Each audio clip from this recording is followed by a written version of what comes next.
Hi, I'm Joe Baxter-Webb. I'm a digital artist and game developer. In 2015, I was introduced to Cheap Bots Done Quick, a web application which enables its users to automate Twitter accounts to produce strings of semi-randomized text. In 2016, I created A Strange Voyage, a prose bot which generates micro-fictional accounts of the voyages of a crew of refugees adrift in a drowned fantasy world. Since then, Strange Voyage has garnered tens of thousands of followers, interspersing their Twitter feeds with snippets of weird nautical fantasy. Diary entries are a common narrative device in the world of video games, used to give snippets of insights into previous happenings in whatever dangerous and desolate locale the player finds themselves. It was this format I chose for my next bot, Thanet Guide. Deliberately titled in a misleading fashion which would give it the appearance of a local tourism account, Thanet Guide purports to be the diaries of a survivor in post-apocalyptic Thanet, written after the 2025 flooding of the River Wonsum. The Wonsum Channel was the body of water separating Thanet from the rest of Kent up until the Middle Ages. It's the Wonsum which separates Thanet from the mainland in Russell Hoban's oddly prescient 1981 book Ridley Walker. The Wonsum flooded briefly during the 1953 North Sea flood, and climate scientists now predict that this area of land will be underwater again within the next half-century.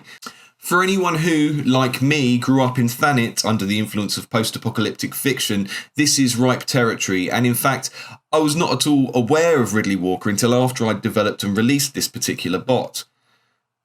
Ridley Walker and Thanet Guide are both first-person narratives exploring a post-disaster Kent, but that's where the similarities end, if I'm honest. While Hoban's titular protagonist is a young man with wisdom beyond his years, the unnamed diary author in Thanet Guide is presented as truly miserable and wretched, just barely scraping by in a world of scarcity. So I'm showcasing some of what my bot has written over the years, and the connection here, if I may make one, is that Hoban's work is as important for its playfulness with language as it is for its anthropological and religious themes. All of the tweets you're about to see are generated from a few sentence structures and some long lists of nouns, adjectives and place names. I'm not going to go into detail on how it works from a technical perspective, and like any good "a bot wrote this" post you'll see online, I've done lots of curation to try and string these individual fragments together into something which makes the project look better than it really is. So please enjoy a short dramatic reading of tweets from Thanet Guide. This morning I awoke in a pool of dirty water with rats crawling all over me.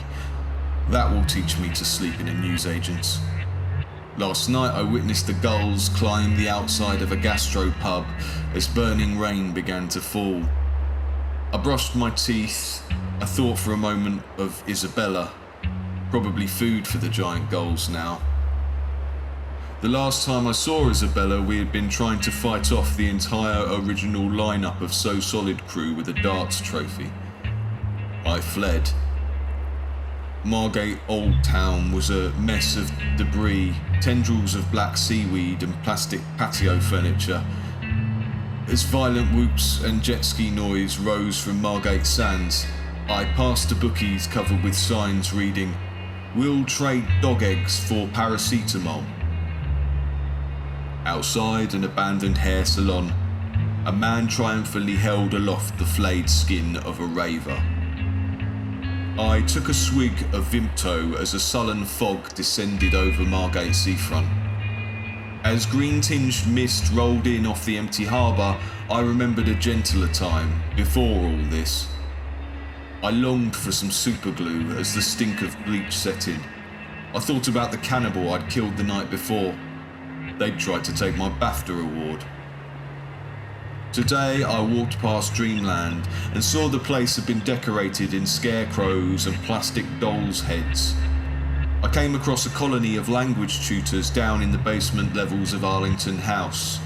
Their eyes had become accustomed to the dark, and each of them wore a high-vis vest. I met a survivor called Ryan who claimed to have once worked in a micro-pub. A scavenger promised me a strawberry lip balm if I could find them a Fiat Punto.